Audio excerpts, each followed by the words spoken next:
Buenos días, ¿cómo están?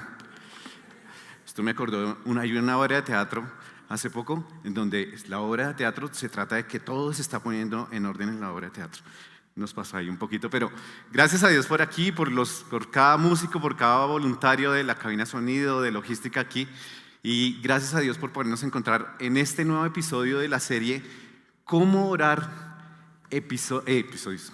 Cómo orar oraciones maduras. Cómo orar oraciones maduras. Hemos tomado de la palabra de Dios cómo Jesús enseña el Padre Nuestro a sus discípulos. Y a partir de la reflexión de cada partecita del Padre Nuestro, ir a la reflexión de cómo podemos acercarnos en oración a Dios y que crezcamos en nuestra vida de oración. De tal forma que avancemos en estas oraciones y podamos crecer, podamos orar de forma madura. Forma madura, ¿qué quiere decir? Que no repitamos, por ejemplo, era una de las introducciones que decía, no repitamos palabras sin sentido o hablar por hablar, sino que nos acerquemos confiadamente a Dios en una relación íntima, cercana y sobre todo sabiendo quién es Él, ¿cierto? Entonces, ¿cómo orar oraciones maduras? Y la vez pasada, hace 8 días vimos una parte que dice, venga a nosotros tu reino, ¿cierto? Y Joaco mencionaba mucho de qué significa este reino, cómo es que si hay un reino hay un gobernante, y si hay un gobernante hay una forma de ordenar los preceptos, las instrucciones, los mandamientos que muchas veces conocemos. Y la siguiente parte del Padre Nuestro, y es la parte que queremos ver, detenernos en la reflexión de hoy, es hágase tu voluntad en la tierra como en el cielo. Esta es la parte de hoy, hágase tu voluntad en la tierra como en el cielo. Para pensar en este tema de la voluntad de Dios, yo pensé qué ilustración podría conectarnos, cómo poder... Cuando oramos el Padre Nuestro o cuando hacemos cualquier oración, pensar en la voluntad de Dios. Y recordé una historia de mis papás. Yo les he contado aquí a muchos historias de mis papás. Esta historia es muy corta. Normalmente cuando alguno de mis hermanos o yo, somos 5 hijos, hacíamos algo que iba en contra de las instrucciones de mi papá o de mi mamá, sobre todo de mi papá, al otro día o tarde esa noche uno llegaba y escuchaba una frase. Yo creo que varios de ustedes recibieron esa frase, pero mientras yo viva en esta casa, aquí no viene a hacer su bendita voluntad, aquí se hace lo que yo diga. ¿No les pasó? No me miren así, que no, solidaridad de hijo. Bueno, cuando yo pienso en la voluntad de Dios, muchas veces me pongo a pensar, no, yo no puedo relacionar la voluntad de Dios con esa frase. No, tengo que cambiar el chip, tengo que cambiar el cassette. Y pensando en esta reflexión yo decía, sí, muchas veces pensamos que la voluntad de Dios es hacer lo que Dios manda y no lo que a mí se me antoja, no lo que a mí se me ocurre en mi bendita voluntad. Y uno va a ver, y sí, pero no. Porque se queda corto ese concepto de que Dios es el que impone las reglas y que se hace lo que Él manda porque se tiene que hacer lo que Él manda y ya. Es mucho más amplio. Si vemos y exploramos el concepto de la voluntad de Dios en la palabra de Dios, es mucho más grande. La voluntad de Dios es la que sostiene el universo. Por la voluntad de Dios Él creó todo lo que existe, ¿sí? Dios es soberano y se cumple su voluntad, pero también Dios nos creó a los seres humanos dándonos la oportunidad de elegir, la oportunidad de decidir, lo que conocemos como libre albedrío. Entonces, la voluntad de Dios también se transfiere al hombre en esa capacidad de decidir. Y de alguna forma lo que Dios quiere es que en la capacidad de nuestra decisión sigamos, cumplamos, busquemos su voluntad. Son 2 o más temas que surgen de la voluntad de Dios. Aquí están de forma muy global. Pero quisiera que nos centráramos en la oración, el Padre Nuestro. ¿Cómo es que Jesús dice, les está enseñando a sus discípulos y nos enseña a nosotros aquí y ahora. Oren así, Padre nuestro que estás en el cielo, santificado sea tu nombre, venga a nosotros tu reino, hágase tu voluntad, en la tierra como en el cielo, además. Entonces surgen, por lo menos, aquí voy a enumerar solo algunas de las preguntas que pueden surgir de todo este tema. Son muchas. ¿Qué significa que se haga la voluntad de Dios? ¿Qué significa hágase tu voluntad? De ahí surge también otra pregunta. ¿Cuál es la voluntad de Dios? Sí, que se cumpla la voluntad, pero ¿y cuál es la voluntad de Dios? ¿Cómo conozco esa voluntad? ¿Cómo reconozco entre la voluntad de Dios y mi voluntad? ¿O cómo reconozco entre la voluntad de Dios y otras voluntades u otras influencias en mis decisiones? ¿Cómo hago? ¿Cómo practico? ¿Cómo busco? ¿Cómo llevo a cabo la voluntad de Dios? Y pues una pregunta consecuente al fragmento que estamos viendo, hágase tu voluntad en la tierra como en el cielo, es naturalmente, ¿qué significa eso? ¿Qué significa en el cielo? ¿Qué significa en la tierra? Yo creo que también muchos de nosotros hemos orado, hemos declarado el Padre Nuestro. Así, Padre Nuestro que estás en el cielo. ¿Alguna vez ustedes se habían preguntado qué significa en la tierra como en el cielo? ¿Cómo es que Jesús está diciendo antes, Padre Nuestro que estás en el cielo, hágase tu voluntad en la tierra como en el cielo? Bueno, hay otro montón de preguntas, surgieron como unas 25 preguntas, no las vamos a contestar aquí todas, pero vamos a apurarnos en este tiempo para poder sacar una reflexión, una enseñanza que nos permita crecer en nuestra vida de oración, acercarnos a Dios y orar como Jesús nos enseñó en el Padre Nuestro. Acompáñenme. Entonces, la primera parte, tratemos de concentrarnos en la primera parte, la voluntad de Dios. ¿Cómo es la voluntad de Dios? Hay muchos pasajes en toda la Biblia, pero voy a extraer algunos pasajes del Nuevo Testamento particularmente para que podamos ver cómo es la voluntad de Dios. ¿Cómo es la voluntad de Dios? El primero de ellos está en Romanos. Hay un pasaje muy interesante en donde Pablo está contando en los primeros capítulos del libro de Romanos cómo es la fe en Jesucristo. ¿Qué es la fe? ¿Qué significa que Jesucristo se haya hecho hombre? Es un contenido teológico muy, muy, muy, muy profundo. Y de repente en el capítulo 12 hace un giro y empieza una reflexión. Por tanto, como han entendido esto, entonces ahora vivan de la siguiente forma. Y en el versículo 2 del capítulo 12 de Romanos dice: no se amolden al mundo actual, sino sean transformados mediante la renovación de su mente. Así podrán comprobar cuál es la voluntad de Dios, buena, agradable y perfecta. Lo primero que queremos destacar hoy es que sea como sea, la voluntad de Dios es buena, agradable y perfecta. Otra característica la encontramos también en otra carta de Pablo a los Efesios y dice: así que tengan cuidado con su manera de vivir. No vivan como necios, sino como sabios, aprovechando al máximo cada momento oportuno, porque los días son malos. Por tanto, no sean insensatos, sino entiendan cuál es la voluntad de Dios. El que no entendamos cuál es la voluntad de Dios nos puede llevar a vivir de una forma insensata. Y esta palabra la hemos visto en algunos otros pasajes. A Pablo le gusta esa palabra.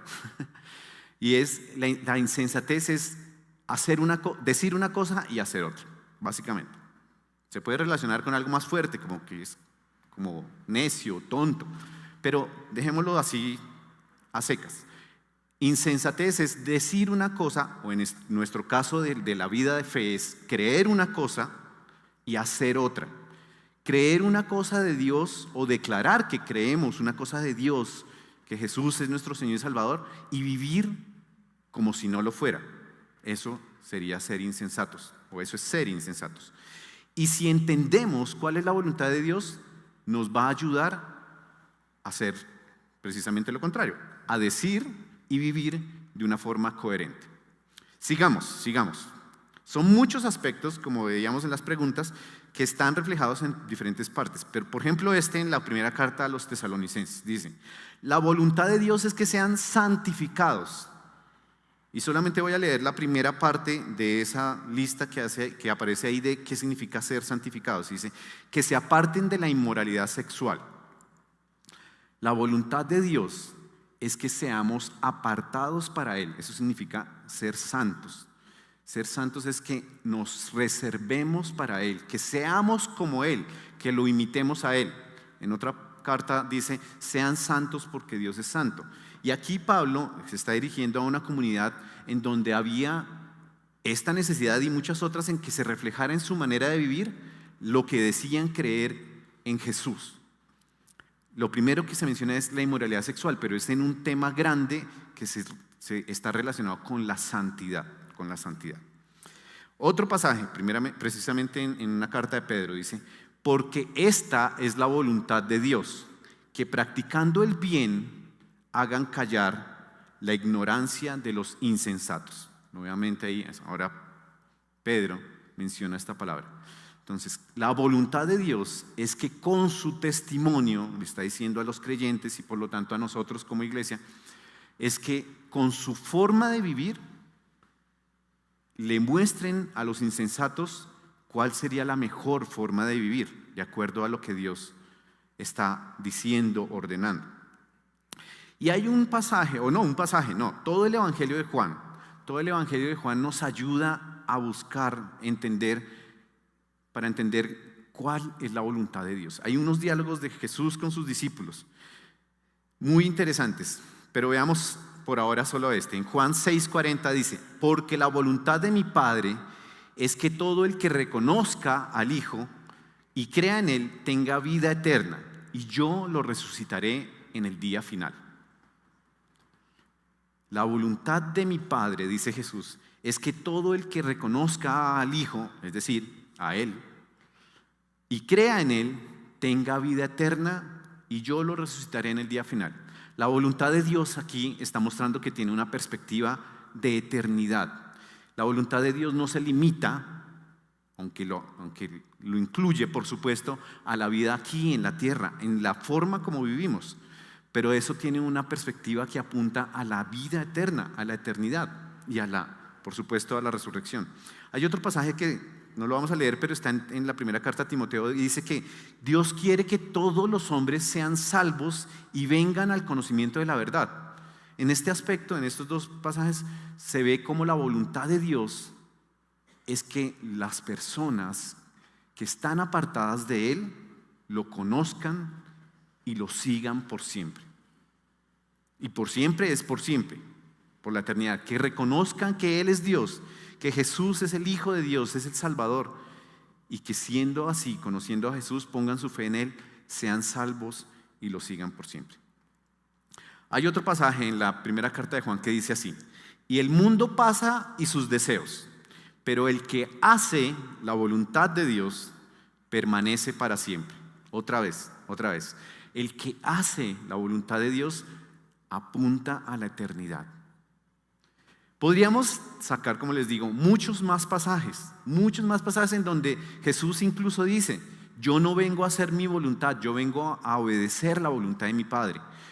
Y vemos que este término de voluntad en la palabra de Dios se amplía y se amplía y se amplía, pero para resumirlo, como decíamos, al principio vemos que la voluntad de Dios es buena, agradable y perfecta, santificadora porque busca que cada persona se parezca más a Dios, soberana porque está por encima de cualquier otro gobierno o cualquier otra autoridad, justa porque siempre busca lo mejor y porque viene de un Dios justo, misericordiosa porque se duele con el que está lejos de Dios, con el que tiene necesidad, redentora porque va buscando la redención de esa persona a través de que conozca a Dios, revelada porque Dios nos da a conocer su voluntad, amorosa porque es inspirada en el amor de Dios y transformadora porque nos convierte de pecadores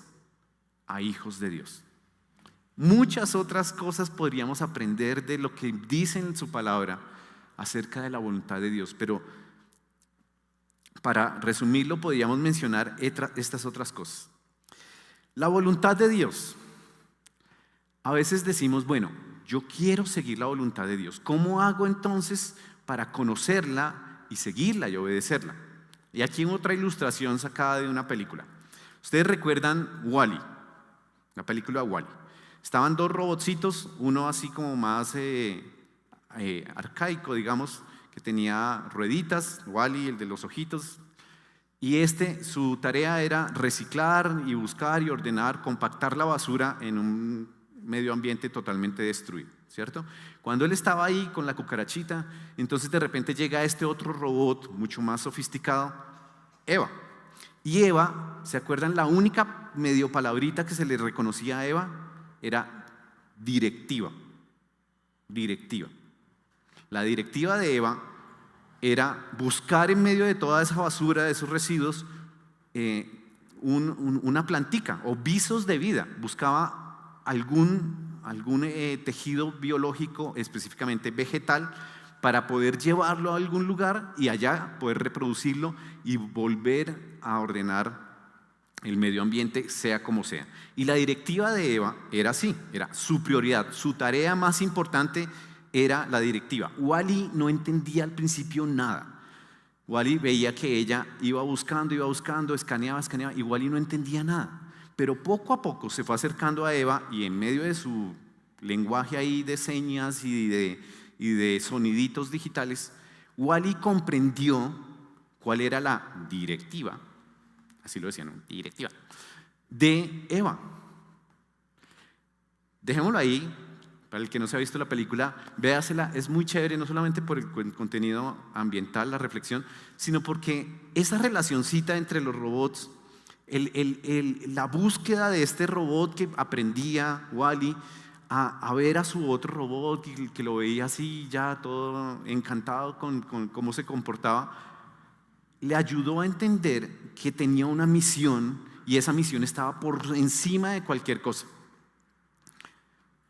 Esa directiva era la voluntad que tenía que cumplir, que obedecer Eva. Y seguramente se la había dado quien la programó, ¿cierto? Pero ella la cumplía a cabalidad. Al fin y al cabo, Eva encuentra la plantica, la lleva allá y cuando cumple su directiva, se encierra en un lugar, pero cumplió la misión, cumplió la tarea, cumplió la orden. Pensando en Wall-E y en Eva, yo creo que nosotros podemos acercarnos a Dios y comprender poco a poco, cada vez más, y no solamente lo debemos hacer, sino que lo necesitamos hacer, comprender cuál es su voluntad, su directiva, lo que lo mueve a Él. Y vamos a encontrar que todo lo que hace Dios, todo lo que dictamina Dios, todo lo que ordena Dios, está dirigido para reconciliar a Dios, reconciliarse al hombre con Él mismo. Todo está movido por el amor. No hay nada en la voluntad de Dios que vaya en contra de Él, porque Dios, en la palabra dice, Dios es amor. No sé si a ustedes les ha pasado, pero de repente estamos en medio de una tragedia y alguien dice, pero todo va de acuerdo a la voluntad de Dios. Y esta persona que tenemos enfrente está enfrentando un gran dolor, una gran pérdida, y le decimos, pero todo es por la voluntad de Dios. ¿No creen que es como contradictorio? Como que uno dice, estoy viviendo la peor desgracia de mi vida y esto es voluntad de Dios. Cuando estemos así, seamos nosotros, o cuando estemos enfrente de alguien así, pensemos, reflexionemos. Para comprender la voluntad de Dios hay que conocerlo, hay que estar cerca de Él, hay que entender qué es lo que lo mueve a Él, qué es lo que le gusta, qué es lo que ordena a Él.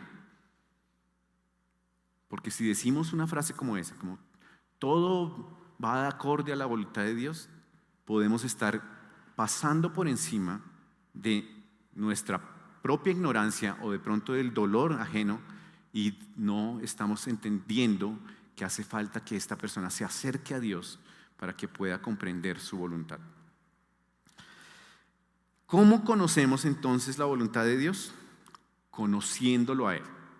Y surgen más preguntas, ¿no? A cada tema de esto le pueden surgir muchas preguntas, pero concentrándonos en el asunto es, ¿y cómo conozco a Dios? ¿Cómo conozco a Dios? ¿Cómo hago como Wall-E para conocer a Eva y conocer y entender sus señales y su lenguaje y entender su directiva? Jesús mismo nos da la clave. En Juan, como les mencionaba, capítulo 14, 15 y 16 del Evangelio de Juan, hay unos diálogos impresionantes en donde Jesús dice lo siguiente: si ustedes realmente me conocieran, les dice a los discípulos, conocerían también a mi Padre. Ya desde este momento lo conocen y lo han visto. Los discípulos no eran ajenos a muchas de nuestras preguntas. O sea, si yo estuviera en esa época ahí con los otros 11, incluyendo a Judas, yo creo que también le haría esa pregunta a Jesús. Señor, pero, o sea, nosotros creemos en Dios, pero tú nos hablas de Dios y todo, pero ¿no podrías mostrarnos un poquito más a Dios? Y Jesús dice: ¿quieren conocer a Dios? Conózcanme a mí, porque el Padre y yo somos uno. Imagínense eso: el creador del universo, el que sustenta la vida, el que está en los cielos, pero que gobierna los cielos y la tierra, quiere darse a conocer y lo hace a través de su Hijo. Toma forma de hombre, vive con nosotros y nos dice: ¿quieren conocer al Padre? Vean, aquí estoy. El Padre y yo somos uno solo. ¿Queremos conocer la voluntad de Dios? ¿Queremos entender qué es lo que Él quiere para nuestra vida? ¿Queremos entender las cosas que no podemos entender y reconocer cómo es esto que en medio de esta tragedia es la voluntad de Dios? Conozcámoslo a Él, conozcamos a Jesús, acerquémonos a Él. Y pasando a otra pregunta, entonces, bueno, lo conozco, pero ¿cómo hago la voluntad de Dios? ¿Cómo hago la voluntad de Dios? Sí, entiendo que Él es soberano y que hay cosas que de repente no voy a entender por qué suceden, pero ¿cómo hago aquí para no ser insensato y actuar de forma coherente? Hay 3 puntos que pueden ser claves. Rindiendo mi voluntad a Él. ¿Por qué? Porque muchas veces lo que más nos cuesta entre la voluntad para conocer y para ejercer la voluntad de Dios es que ponemos primero nuestra voluntad. Es que hacemos, como decía mi papá o decía mi mamá, lo que se nos viene, lo que se le da la bendita gana. Y conocemos a veces lo que Dios dice. Mira, no mientas, no robes, no engañes, no adulteres. Ama, perdona. Pero decimos: no, eso en otra ocasión, ahorita mejor no. Y hacemos lo que se nos antoja. Ahí mismo, en el Evangelio de Juan, Jesús dice: si ustedes me aman, obedecerán mis mandamientos. ¿Quién es el que me ama? El que hace mis mandamientos y los obedece. El que me ama, y al que me ama, mi Padre lo amará, y yo también lo amaré y me manifestaré en él. Más adelante, en Juan 13, Juan 13 había dicho Jesús lo siguiente: este mandamiento nuevo les doy, que se amen los unos a los otros, así como yo los he amado. También ustedes deben amarse los unos a los otros.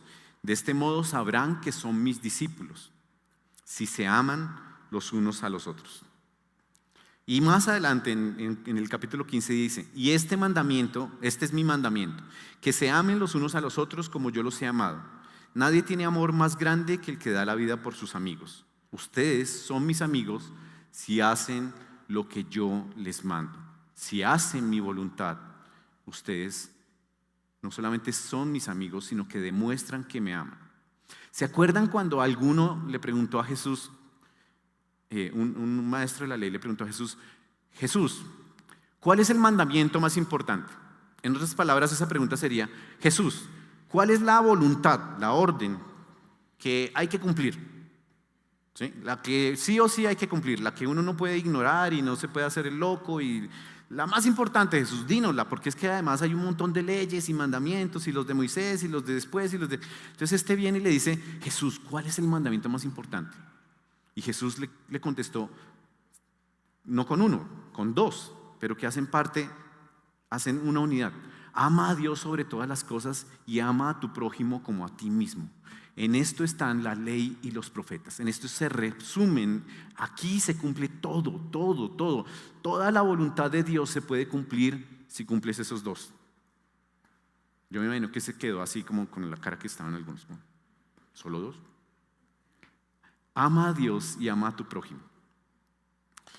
Esto tiene mucho que ver con cómo buscamos obedecer la voluntad de Dios, pero quiero que cerremos esta parte con una frase. Dice: una relación personal con Jesús va mucho más allá de un conocimiento intelectual. ¿Por qué? Porque este que le preguntó a Jesús seguramente tenía muy grabadas por su tradición judía y por su conocimiento los mandamientos y las leyes y los mandatos y las ceremonias, ¿sí? Y él quería, en medio de su conocimiento intelectual, pues probar a Jesús, como decirle, bueno, si Jesús me responde que no, que todos, entonces pues toca cumplirlos todos. Pero y si Jesús me responde que solo uno por ahí o algo, entonces de pronto es que Jesús va a cuestionar el cumplimiento de la ley y él no cree tanto en la ley de los profetas, ¿sí? Este hombre tiene un conocimiento intelectual, pero Jesús lo sorprende con esta pregunta, con esta respuesta, y le dice: es mucho más allá que cumplir algo, mucho más allá que tener en la mente un conocimiento intelectual. Si crees en Jesús, si crees en Dios, debes actuar de tal forma que lo reflejes. Si crees en Jesús, debes actuar como Jesús. Terminemos aquí esta reflexión de la voluntad y pasemos a la segunda frase. En la tierra como en el cielo. Esta es más sencilla por ahora de contestar. Veíamos que Jesús dice: Padre nuestro que estás en el cielo.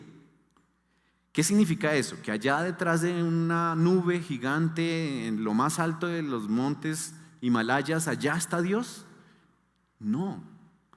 Padre nuestro, Dios Padre, Dios Todopoderoso, está en los cielos porque Él es mayor a todo lo que vemos, a todo lo que entendemos, a cualquier idea, a cualquier pensamiento, a cualquier concepto que podamos entender. Dios está allá. Y allá, en ese ámbito espiritual, en esa soberanía que no podemos comprender, allá se cumple la voluntad de Dios. Y en la tierra significa más acá, pero no quiere decir que solo en el planeta Tierra. Entonces, si nos vamos a Marte, entonces no se cumple la voluntad. No. En la tierra es aquí, en el medio de las relaciones humanas, se debe replicar lo que sucede en un ámbito espiritual. En los cielos como en la tierra es, así como los ángeles y los seres celestiales te obedecen, así como la creación no se mueve sin tu voluntad. Y aquí hay una frase, ¿no? Uno está acostumbrado a decir: no se mueve la hoja de un árbol sin la voluntad de Dios. Eso está en el Quijote, pero no en la Biblia. En la Biblia dice algo parecido. Dice que hay 2 gorriones en Mateo y que estos gorriones no les pasa nada si no es porque Dios lo está controlando. Paréntesis será eso. Entonces, en los cielos como en la tierra, quiere decir en todas las dimensiones, en todas las relaciones.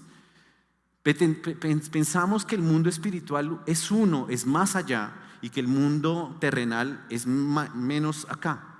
Pero como hemos visto, la voluntad de Dios tiene una dimensión eterna. Lo que se hace aquí tiene consecuencias para la eternidad.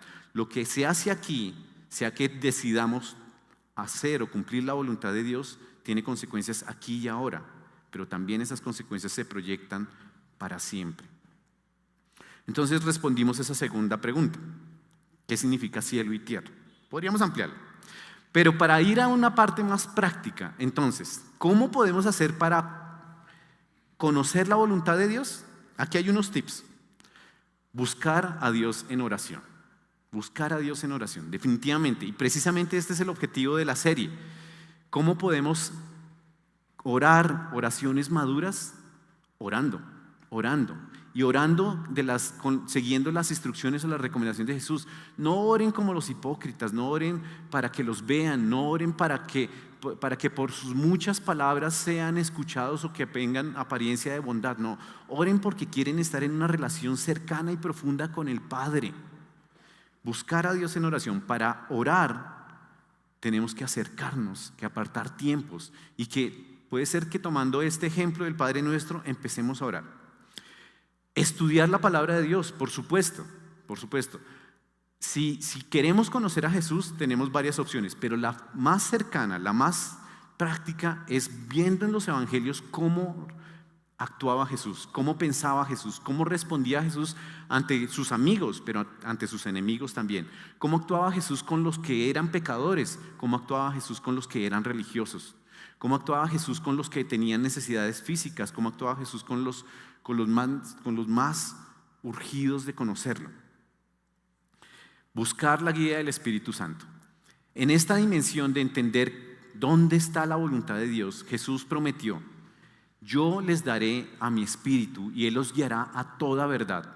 Él les permitirá no solamente que ese Dios Padre que está en el cielo esté allá lejos, sino que Él estará en la persona del Espíritu Santo aquí en medio de nosotros. Por eso Dios dice en su palabra, dice que nuestro cuerpo es el templo del Espíritu Santo. ¿Dónde está Dios? ¿Detrás de la nube? ¿Allá en los cielos infinitos que no podemos alcanzar? No, Dios habita aquí en medio de nosotros, aquí y ahora. Buscando consejo sabio, por supuesto. Si tenemos dudas de tomar una decisión, si no sabemos reconocer en esta situación o en un contexto difícil cuál será la voluntad de Dios, busquemos consejos sabios. Y para eso hay que permanecer en comunidad. Por eso queremos hacer mucho énfasis en los grupos de crecimiento. Para resumir, hay una frase que estaba de moda hace muchos años. Me acuerdo cuando yo empecé a acercarme a Jesús, muchas personas, muchos jóvenes sobre todo, tenían una manillita que en inglés era WWJD, What Would Jesus Do? Y sacamos, me acuerdo que sacamos una edición criolla con las iniciales en español que decía: ¿qué haría Jesús? ¿Qué haría Jesús? Si estamos en una situación en donde no estamos seguros si mi decisión va de acorde a la voluntad de Dios, preguntémonos: ¿qué haría Jesús? ¿Qué haría Jesús? No, pero es que no sé exactamente. Bueno, ayudémonos de unas preguntas. ¿Esto que tengo que decidir es bueno para Él? No, es que no sé qué hacer con mi esposo. No, pero es que él es tal. Bueno, decide. ¿Lo que vas a hacer es bueno para Él? Si no, seguramente no es la voluntad de Dios. ¿Es bueno para ella? El esposo preguntaría: ¿es bueno para ella? Si la respuesta es no, seguramente no es la voluntad de Dios. ¿Es bueno para mí? ¿Es bueno para ti? ¿Esto que estás decidiendo es bueno para ti? No, pero es solo una noche. ¿Es bueno para ti? No, pero es solamente una firmita ahí en el contrato y pasar desapercibido. ¿Será que es legal? Pero más allá de eso, ¿será que sí es bueno para ti? ¿Es bueno para ellos? ¿Es bueno para ellos? Si la respuesta es no es bueno, muy seguramente es que no es la voluntad de Dios. ¿Ayuda? O si no, busquemos la manillita o mandémosla a hacer. ¿Qué haría Jesús? ¿Qué haría Jesús? Y estoy seguro que si ya estamos cerca a Jesús, si lo conocemos, si nos acercamos a Él en oración, si nos acercamos a su palabra, vamos a responder más fácilmente lo que haría Jesús. Hay un pasaje que está en el libro de Isaías que dice lo siguiente, dice: porque mis pensamientos no son los de ustedes, ni sus caminos los míos, afirma el Señor. Mis caminos y mis pensamientos son más altos que los de ustedes, más altos que los cielos sobre la tierra. Se vuelve a repetir esta ilustración, esta metáfora entre los cielos y la tierra. Y lo que quiere decir Dios en la mayoría de estos contrastes es que Dios está por encima, como dice aquí Isaías, está por encima de todo lo que podemos ver. Decimos que Dios de los cielos, sí, pero no es que Dios esté detrás de la nebulosa, no, es que Dios está más alto de lo que podemos comprender, más profundo de lo que podemos cavar en el planeta. Dios está por encima de cualquier cosa y su voluntad es buena, agradable y perfecta. Y si no entendemos sus caminos, descansemos en esto que dice Isaías. Son más altos, son superiores. A veces no vemos el rompecabezas porque estamos pegados a las fichas. A veces no vemos el tejido porque tenemos los hilos ahí enredados. Pero Dios lo ve mucho más alto, mucho más amplio. Si tú estás en medio de una situación dolorosa, si tú estás en medio del duelo, de la crisis, de la pérdida, y no entiendes por qué, confía que los caminos de Dios, su voluntad, es mucho más alta de lo que podemos comprender. Y nunca, nunca, nunca va a buscar hacernos daño, nunca va a buscar algo que no sea inspirado en su amor, en su protección, inclusive cuando tiene que disciplinarnos. Está la ilustración del papá que lleva a vacunar a su hijo. El niño, el bebé, yo me acuerdo la primera inyección que le pusieron a Sara. Sara está por ahí. Tenía como no sé cuánto, pero era chiquitica. Yo me acuerdo la cara cuando le pusieron esa inyección. ¡Uah! Gritó. Uy, el dolor que le debió provocar eso, no me lo imagino. Y yo me imagino que si hubiera podido reflexionar ahí, procesar, yo creo que ella diría, que se supone que es mi papá me trajo a que me pusieran este dolor. Así a veces sucede. No entendemos por qué, pero si hay algún dolor en tu vida, muy seguramente Dios te está preparando, te está protegiendo o está en su infinita voluntad cumpliendo un camino superior. Nunca, nunca Dios es malo. Nunca. Esta es otra frase que solemos repetir muchas veces, ¿no? Nos sucede algo y decimos, Dios ha sido bueno conmigo. Y está bien, está bien. Nos salió un negocio, nos protegió en medio de un accidente, pudimos lograr una meta en familia y decimos, es que Dios ha sido bueno. Y la pregunta que surge es, ¿alguna vez Dios ha sido malo? ¿Alguna vez Dios hará algo para hacerte mal? ¿Alguna vez Dios no ha sido bueno? Para terminar, un cuento corto. Estábamos con mi esposa en Argentina y teníamos que tomar una decisión de regresar a Colombia o irnos a Guatemala. Y no sabíamos qué hacer, básicamente no sabíamos qué hacer. En Argentina no estábamos muy bien, que digamos. En Guatemala, contrario a lo del dicho, en Guatemala podríamos estar mejor. Pero tampoco eran condiciones que uno dijera, no, pues, vámonos a Guatemala. Y la otra opción, regresar a Colombia, se veía como incierta.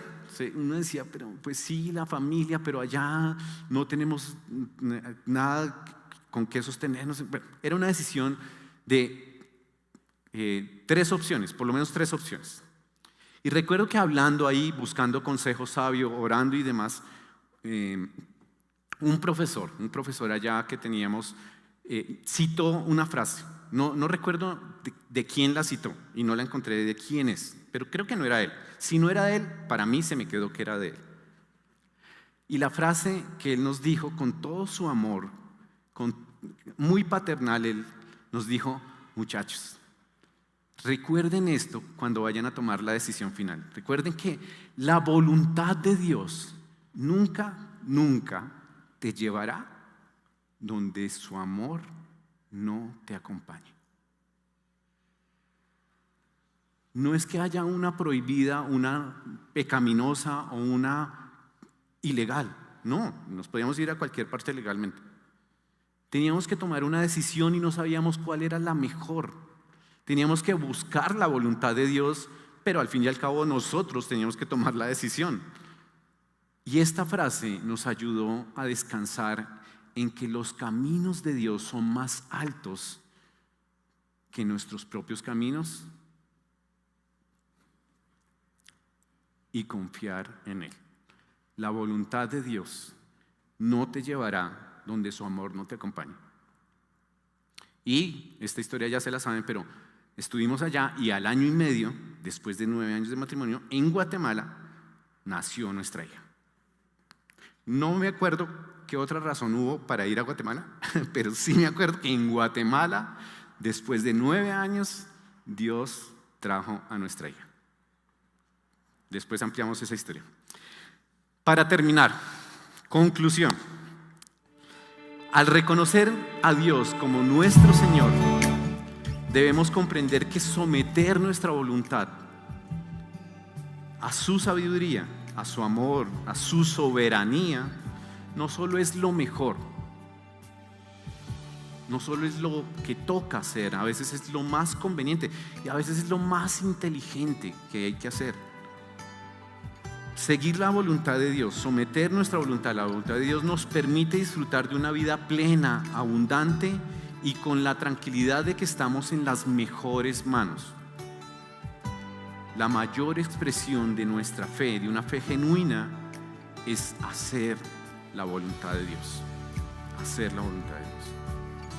Pidamos entonces, siempre que oremos, siempre que estemos tomando una decisión, digamos: Señor, que se haga tu voluntad en la tierra, en el cielo, en este hogar, en esta iglesia, en esta ciudad, en esta relación. Y además de la manillita y de las preguntas aquellas de ¿es bueno para él, es bueno para ella, es bueno para mí, es bueno para nosotros?, podamos pensar en estas preguntas. ¿En qué áreas de tu vida, en qué área de nuestra vida, porque yo sé que la lucha es diaria de cada uno de nosotros, en qué área de tu vida estás haciendo tu voluntad y no la voluntad de Dios? ¿Cómo puedes crecer en tu conocimiento de Dios para saber cuál es su voluntad? ¿Cómo puedes crecer, acercarte a Jesús, conocerlo a Él, saber cómo piensa, cómo siente, qué es lo que le gusta, qué es lo que no le gusta, cuáles son sus mandamientos? ¿Cómo puedes crecer en tu conocimiento de Dios para saber cuál es su voluntad? Y una que quiero que hagamos ahí, precisamente poniendo en práctica la oración, ahí, 30 segundos de oración muy íntima. Esa decisión complicada que estás preguntando, ¿cuál es la voluntad de Dios? Ora en este momento al Señor y dile, ¿qué haría Jesús?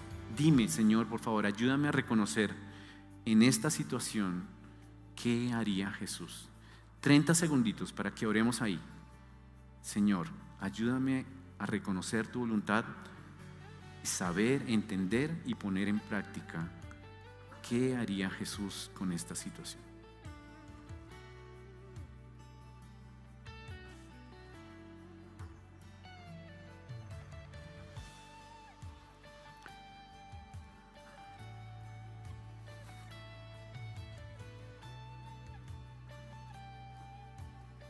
Padre nuestro, que estás en el cielo, santificado sea tu nombre. Venga a nosotros tu reino y hágase tu voluntad en todo lugar, en todas las áreas de nuestra vida, en cada decisión, en esas que son fáciles de reconocer porque sabemos que está bien o que está mal, pero también en las áreas difíciles de reconocer. ¿Cuál debería ser nuestra decisión, cada una de las decisiones que tomamos? ¿Estamos agradándote a ti? ¿Estamos siguiéndote a ti? ¿Estamos obedeciéndote a ti? ¿O estamos haciendo lo que nos conviene, lo que creemos que es mejor, o simplemente nuestros deseos y caprichos? Ayúdanos, Señor, a reconocer que es muy diferente mi voluntad a la tuya. Pero también ayúdame a transformarme, conociéndote más, acercándome más a ti, para reconocer en cada paso, en cada área de mi vida, en cada relación, cuál es tu voluntad. Gracias, Señor, por tu palabra, por poder acercarnos a ti y por poder llevar esto a oraciones, a una relación profunda contigo, de intimidad.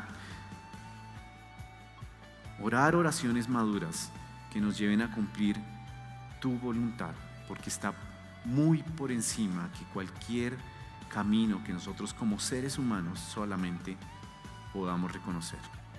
Oramos en el nombre de Jesús.